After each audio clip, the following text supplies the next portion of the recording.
Hello friends, നമ്മുടെ പുതിയൊരു വീഡിയോയിലേക്ക് എല്ലാവർക്കും സ്വാഗതം. നമുക്ക് കുറച്ച് മീൻകറി ഉണ്ടാക്കിയാലോ? അതിന് വേണ്ടിയിട്ട് കുറച്ച് തിരണ്ടി മീനാണ് ഞാൻ എടുത്തിട്ടുള്ളത്.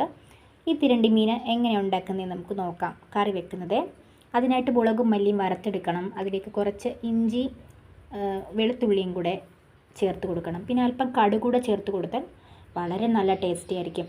അതിനുശേഷം കുറച്ച് കൊച്ചുള്ളിയും പച്ചമുളകും കുടംപുളി വെള്ളത്തിലിട്ട് കുതിർക്കാനിട്ട് അതും കൂടെ സെറ്റ് ചെയ്ത് വെക്കാം.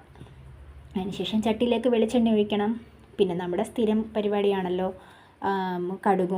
കടുക് നമ്മൾ അരച്ചിട്ടുള്ളത് കൊണ്ട് കടുക് കുറച്ചിട്ടാൽ മതി. അതിനുശേഷം കുറച്ച് ഉലുവയും കൂടെ ചേർത്തിട്ട് ഈ ചുമന്നുള്ളിയും പച്ചമുളകും കൂടെ ചേർത്ത് നന്നായിട്ടൊന്ന് വഴറ്റിയെടുക്കുക. ഏകദേശം ഒന്ന് ചെറിയ രീതിയിലൊന്ന് വഴണ്ടി വരുമ്പോഴത്തേക്ക് അതിലേക്ക് ലേശം മഞ്ഞൾപ്പൊടി ചേർത്ത് കൊടുക്കണം. മഞ്ഞൾപ്പൊടി ചേർത്ത് കൊടുത്ത് ഒന്നുകൂടി ഒന്ന് വഴറ്റി ഒന്ന് റെഡിയാക്കി എടുക്കുക. അതിനുശേഷം നമ്മളിവിടെ അരച്ച് വെച്ചിട്ടുള്ള അരപ്പുണ്ടല്ലോ, അതിനകത്ത് ഒട്ടും വെള്ളം ഒഴിക്കാതെ അതും കൂടെ ഇതിനെ കൂടെ ഒന്ന് വഴറ്റിയെടുക്കണം.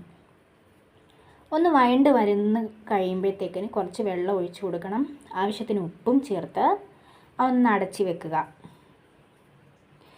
അതിനുശേഷം ഇതൊന്ന് തിളച്ച് വരുമല്ലോ, തിളച്ച് വരുന്ന സമയത്ത് നമുക്ക് മീൻ ചേർത്ത് കൊടുക്കാം.